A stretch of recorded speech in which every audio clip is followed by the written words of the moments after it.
Hi, this is Gus, here with today's No Fuss Gus moment. Today, what I wanted to talk about was riddles. Now, you remember watching Lord of the Rings, and they had that scene, right before they went into the mine, where Gandalf and all the fellowship are standing outside the mine, and they're just trying to figure out what the password is so that they can get in the mine. Oh, it's quite simple. If you want a friend, you speak the password and the doors will open. Now, how many of you think that that's the best part of the movie? I wouldn't think a lot. And that's kind of how riddles, and to an extent puzzles, are like in a role-playing game. They're really just there to stand in the way. Now, are riddles fun? For some people.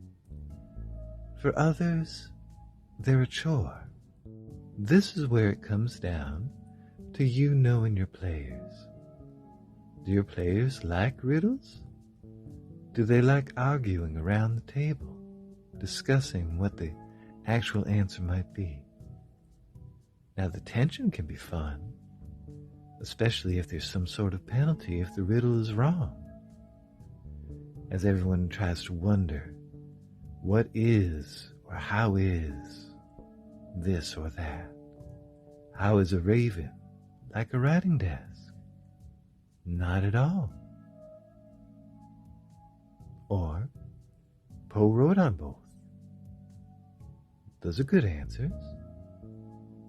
So yeah, riddles and puzzles are kind of a tricky beast in a role-playing game.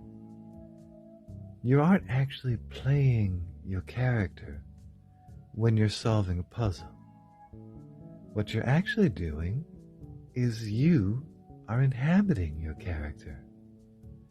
It's like when you're playing a video game. If you're playing a game where your character's really smart and you're not all that bright, how are you able to solve the puzzle? You need to rely on your character's actual smarts. Think about it. If you're portraying a wizard who is full of erudite knowledge and all sorts of vast cosmic know-how,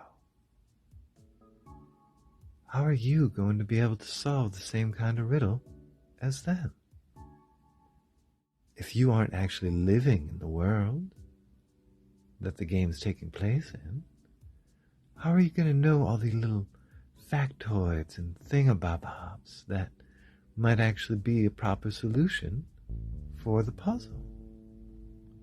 On a similar hand, if you aren't a master electrician, how are you supposed to be able to rewire a whole puzzle? It makes me think of Mansions of Madness, the board game that came out from Fantasy Flight a few years ago. It was a fun game, for certain. However, it was a long game. It was arduous and difficult to play because there were so many puzzles. Now, if you had a group that loved puzzles, it was perfect. But to sit there watching somebody try to solve a sliding puzzle, well, it's stressful for them, and it's not so much fun for everybody else.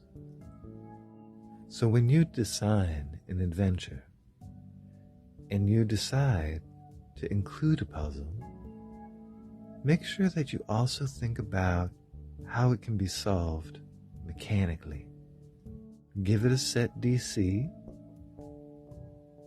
give it an intelligence check or proper knowledge checks, and know that there's a way that gameplay can still go on, and things won't just freeze into place.